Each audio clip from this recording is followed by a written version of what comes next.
Oh man, what's up, guys? So we're at the casa. There was supposed to be a video from me and a couple buddies fishing headwaters.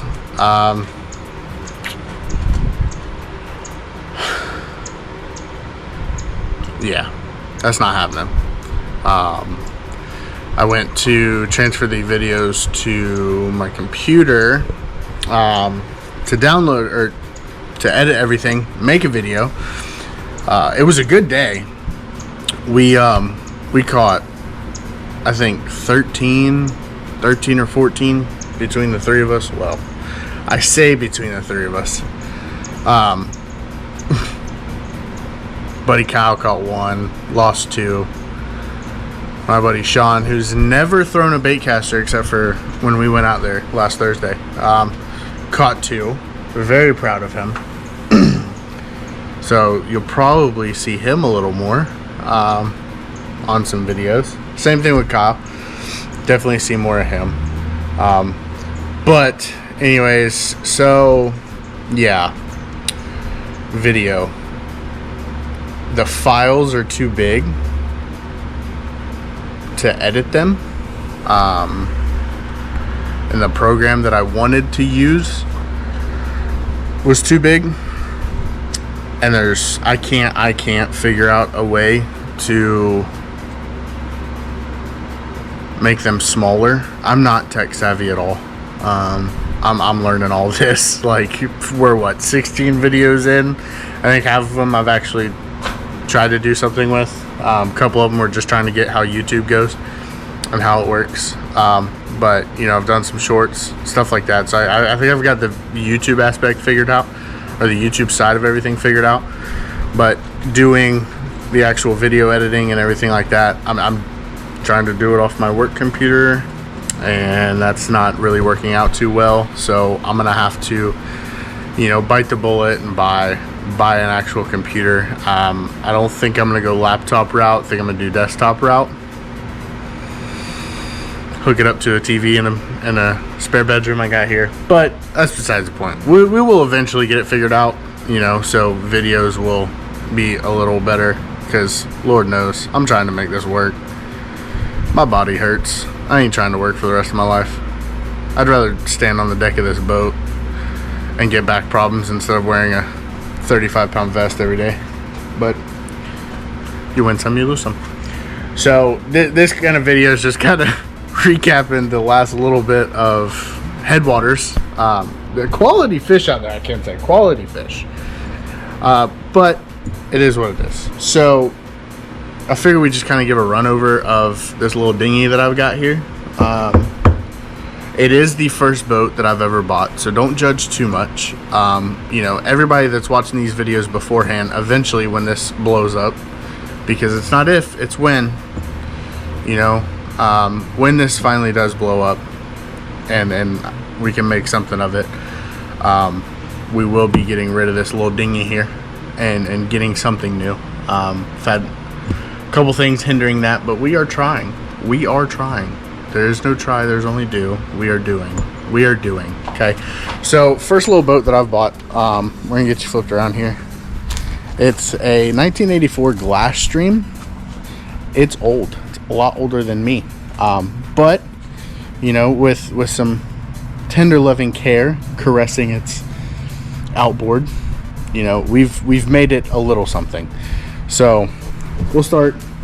I know it's kind of tucked up in the garage. We'll get to the back later, and you'll see why it's kind of tucked into the garage. If you look over, there's no cowling on it, but that's besides the point. We'll get there eventually, okay? So we'll dodge. Can't dodge it. Ram it. So 1984 Glass Stream, 17-foot, Minn Kota power drive on it. I love this thing. It's all hooked up to a remote because we do saltwater fish. We're in the flats quite a bit. Amazon. Check them out, man. I did not pay retail for this thing. They said, well, the package is damaged, so we're gonna give it to you for like half off. $1,400 trolling motor, $700. Check it out. Not everything has to be brand new. Eventually we are gonna rip all this nonsense up. I can't stand looking at it. And the guy I got it from, we have vertical lines here, horizontal, blows my mind. Yes, I haven't taken any of my rods out since we got done fishing headwaters. This was a front live well. Whoops. Was a front live well. We got rid of that because I needed somewhere to put batteries. With a 120 on the back of this thing, it does like to sink that rear end of it down a little bit. So I figured we'll leave the gas tanks back there, leave the cranking battery back there, and we will move the accessory batteries up front. There's another live well in the back, so it's not too terrible. All new switch panels, you know, new steering wheel, because the one he had on it beforehand, oh, listen, we're not driving a Honda Civic. I need more of a boat steering wheel here. So radio, it gets loud. None of these little clusters work. It is what it is. We'll eventually get to that. Some switches here, it is what it is.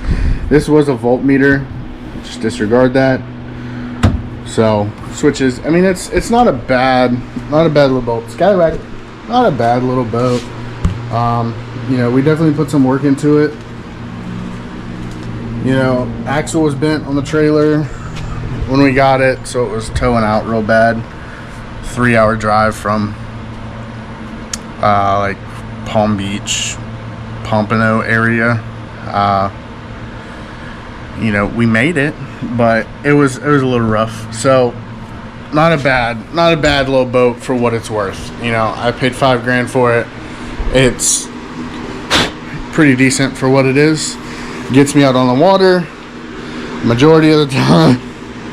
So this is where we're at right now. We've got the lower unit just trashed apart. Yeah, my little stands, couple 5-gallon buckets. Listen, we're making it work over here. So for some reason I no longer have intake screens. I'm just hoping they're kind of sucked up into the water pump, blocking that. But a little two-stroke, it's got to be peeing or it's not no bueno. So it stopped peeing. I had a feeling there was an issue. We get back to the ramp, I look, and there's no more intake screens, which sucks because we've got vacation planned for this week. When this video drops, it'll be the week of going up to Jacksonville, going to see Aaron Lewis in concert, and then we are going to fish some of the flats over there, the little rivers and stuff. So I'm hoping I can get this fixed because that's going to be a pretty good video. I'm excited about, hoping it happens, you know, but that's where we're at. I wanted to make a video because I know it's been a little bit and I didn't have any headwaters footage. I know, that lake is great. If you've never been, check it out. There's a lot of fish out there. A lot of hydrilla. The key is, and I talked to one of the local guys over there, the key is, if you're fishing artificial, which most of us are, I don't know who actually fishes live bait and freshwater. Not knocking you at all. You have your fun times with the family. Do all that. To me, it's more fun. But I'm the opposite. You know, when we're fishing the flats, hey, I'll throw a live shrimp on there or a greenback, toss it out there up against the mangrove lines, and we're going to catch something. But at the same time, I do throw artificial when I'm out there. Salt strong, paddle tails, jerk baits, moonwalker, all that kind of stuff. Salt strong is local to me here in Winter Haven. Family that works for them. Great company. So if you're not a part of their insider club, you should definitely do it. Go watch their videos and check it out. They've got a little more information than what I do. But yes, so if you're fishing artificial in headwaters, clear water and hydrilla is key. We found them, and it was a cold morning. We were freezing our tails off leaving the ramp. But once the sun came up, it was glorious, and then the wind started blowing. That kind of sucked a little bit. But clear water and hydrilla. There's tons of hydrilla out there. So just like, you don't even have to fish structure as far as like cattails and mats and stuff like that. Like, you can go out there, toss a worm, toss a bandito bug. I caught everything except for, I think, 2 on a vibrating jig, on chatterbait. You know, little bluegill perch with a water, I think it was a watermelon red or a green pumpkin, one of those. Trailer on it, man, smashed them, great time. Lost a pretty good one out there. He jumped, came back down, I still felt him, and about 3-4 seconds later, all I felt was that blade start chattering back and forth. I said, well, there is no fish no more. Other than that, caught him on a lipless crankbait or rattle trap, however you want to call it. Rattle Traps Company, lipless crankbait. I'm notorious for calling them all rattle traps, but that's not the case. So check him out. It's like a 2-hour drive from me here at the little headquarters, if you want to call it that. So we are going to get back to tearing this lower unit apart. I just wanted to stop before I got nasty and said some choice words when dealing with that water pump. To make this little short video, you know, it sucks. Like, I can't believe, you know, I can't make a video and put it together for y'all. But we will go back there. It was too good a fishing to not go back. So I think next time, when it feels this good outside, that I can be standing in the garage not sweating like crazy, we will go back. But in the meantime, I'm hoping I can get this little lower unit screen, intake screen thing figured out, because I really want to fish Jacksonville. I've never fished it before, so hopefully we can take the boat. If not, we may go find some wade stuff, because I'm still gonna fish. Like, if it's a body of water, I'm gonna fish it. So stay tuned. Hopefully there'll be another video. I'm pretty sure there will be. I'll make something. We'll figure something out. Like, I ain't afraid of it.